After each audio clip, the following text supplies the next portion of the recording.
Welcome back to another workout video, and in today's workout video we will be going over the Arnold Split, a 3-day workout split that you can repeat for a full week of workouts. I'm gonna do day number 1 with hitting the chest and the back, and we're gonna do quite a few exercises and keeping our reps relatively high. We're gonna go for a 6 to 12 rep range while also using a 4 to 5 sets per exercise, keeping that volume high to really emphasize the hypertrophy, getting in that solid pump when we are training. We started off the chest and back day with a Smith machine bench press. Honestly, a movement I haven't done in a while, and it's probably a movement you haven't done in a while. That is why it is great for adding it within the workout regime to really just confuse the muscles and just do something that we don't normally do.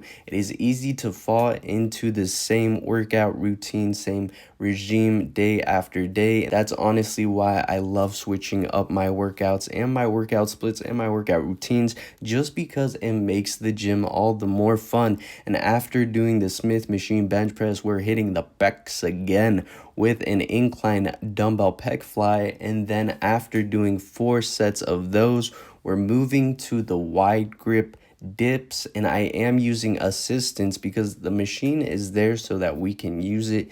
Don't be shy about how much you are lifting. We are at the gym to better ourselves, to build ourselves, so leave the ego at the door. It really does not matter how much weight you are using. What matters is that you are pushing yourself, using good form, and doing something that honestly you wouldn't normally do. And that's the whole fun of it, because you want to make sure you get the most out of your workout, but doing it in a proper way. And after doing the wide grip dips, we're moving on to one of my all-time favorite exercises for the pecs. My pecs always bounce when I do this exercise. I'm always looking at my pecs, making sure I get the squeeze at the very top, and my tatas are always bouncing when I do this specific movement. That's why I love using it in my workout regime. It's a great exercise overall, and you really can feel your core also moving into it when you're doing this exercise. So all in all, it's a great movement, when you should definitely do and add. And again, I'm still using the 12 to 6 rep range, starting off light, then slowly adding weight and lowering the reps. I find that I always get in a good pump when I mix up my rep ranges as well. After doing that movement, we're now moving to the back portion of this day, of the chest and back day, with some wide grip lat pull downs to really develop the V taper in our back, broadening our back, broadening our shoulders, giving us the illusion of a wide V taper. And after doing the wide grip lat pull downs, we're now moving on to a 1-arm dumbbell row. I love this exercise, even though it can feel a bit odd. I do find that if I use mirrors as well in front of me and next to me, like I am in the video, I can really focus on that muscle-mind connection needed to contract the muscle properly, and always doing a dead hang with my arm with the weight before contracting it, just to really get the stretch. We really want to emphasize the stretch in our workouts, because that is basically half of the exercise, or the movement is the stretch, and then the contraction, which is the actual engagement of the muscle when we are doing an exercise. After doing the 1-arm dumbbell row, we're now moving on to another movement that uses, again, one arm at a time, a 1-arm cable lat pull down, and then we're going to bring our wrist in, and doing that motion just gets our bicep a little bit more involved. Now we're moving on to days number 2 and 5 of the workout split. We're going to be hitting the shoulders, the biceps, and the triceps with this workout. Going to start with a standing dumbbell Arnold press.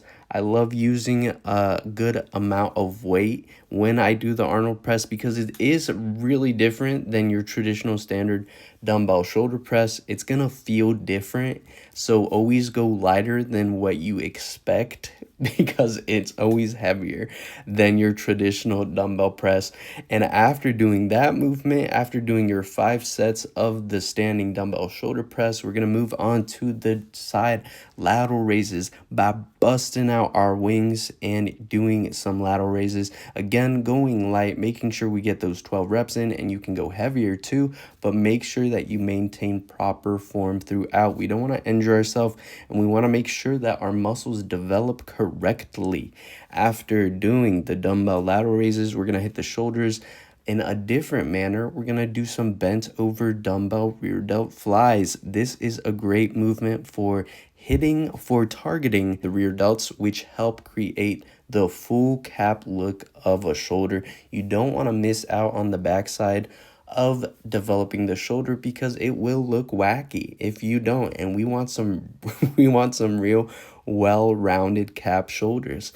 After doing the shoulder portion of the workout, we're now moving on to the bicep portion by doing some standing bicep curls. This is a very standard movement, very simple to do, and make sure that you engage your core when you are doing this movement. Also making sure to keep the tension on the bicep throughout the entire movement, building that muscle mind connection with the mirror.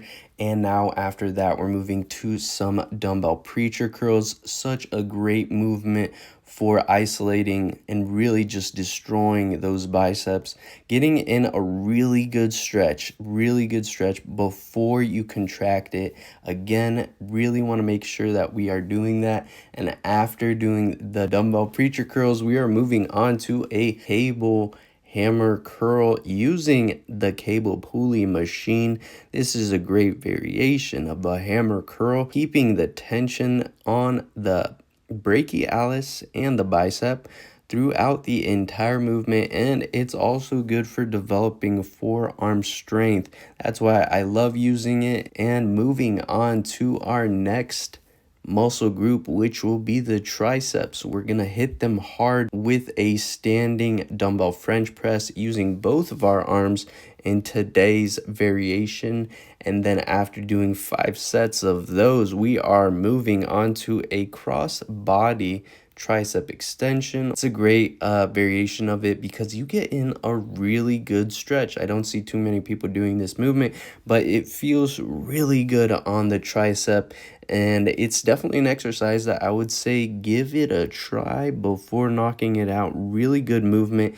And then after doing our 4 sets of those, we are moving on to a close grip. It's pretty close because we really just want to target our triceps in the movement. If we have our triceps further out, we're going to start to use our chest and our shoulders, and we don't want that. What we want is just isolation of the triceps with the close grip chest press, and that concluded our arm day.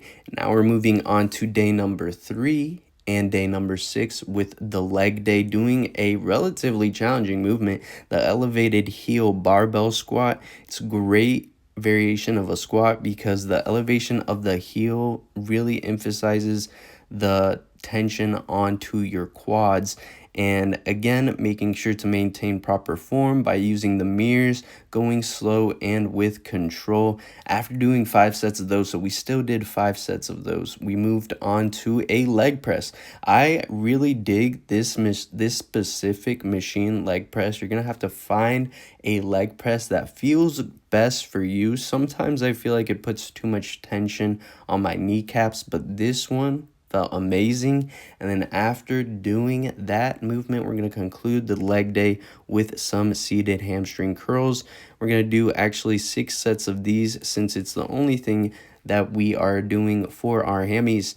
And that finishes up the video for today. Make sure to hit the like button and subscribe for more content like this in the future. And as always, stay tuned and thank you for watching.